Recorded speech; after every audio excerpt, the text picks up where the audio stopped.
Arkadaşlar merhaba. Bu videoda sizlere Zippo benzininin nasıl doldurulacağını göstereceğim. Her zamanki gibi Zippo ürünlerini kullanmanızı tavsiye ediyorum. Şu beyaz kapağı açarken, burada çoğunuz dikkat etmiştir. Bunu açarken, tırnağınızla açarken bayağı bir zorlayıcı bir şey. Çünkü bu tırnak için üretilmiş bir şey değil.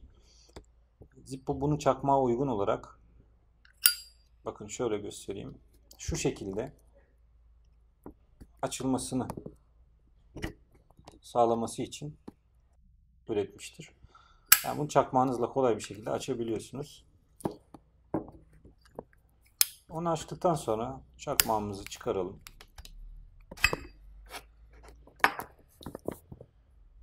Şu kısımda dikkat ederseniz burada bir delik var. Bunu iki şekilde doldurabilirsiniz. Birincisi, benzini direkt şu deliğe doldurup göz kararı veya işte tahmini bir şekilde bekleyebilirsiniz. Ama ben bu şekilde doldurmayı çok tavsiye etmiyorum. Çünkü ilk ıslanan keçe oluyor. Bu üstteki keçe oluyor. Keçe ıslandığı zaman da içeriye ne kadar gittiğini hani bilemiyorsunuz. Bekliyorsunuz, dışarıya dökülüyor, kenarlara dökülüyor veya çakmağa dökülüyor veya elinize dökülüyor. Bunun yerine şu keçeyi biraz şöyle kaldırıp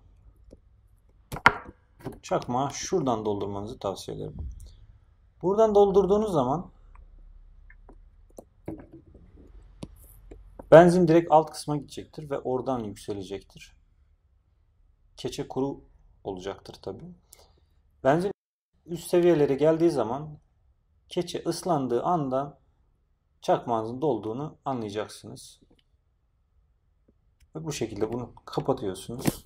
Tekrar yerine yerleştiriyorsunuz. Mandalı aşağıya veriyoruz. Çakmağımız yakmaya hazır.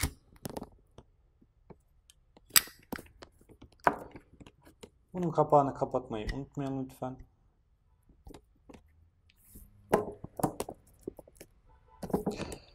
Bir başka husus, bir dolumluk benzinle çakmağımı ne kadar kullanabilirim?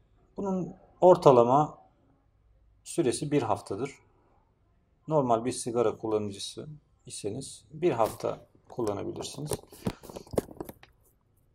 Kapağı açık bıraktığınız zaman daha hızlı bitecektir. Ama çok büyük bir etkisi yoktur. Yine yakmayla alakalı bir şeydir. Dediğim gibi kullanıma göre bu süre değişmektedir. Başka sorularınız olursa videonun altında yorum olarak lütfen sorunuz. İyi günler diliyorum.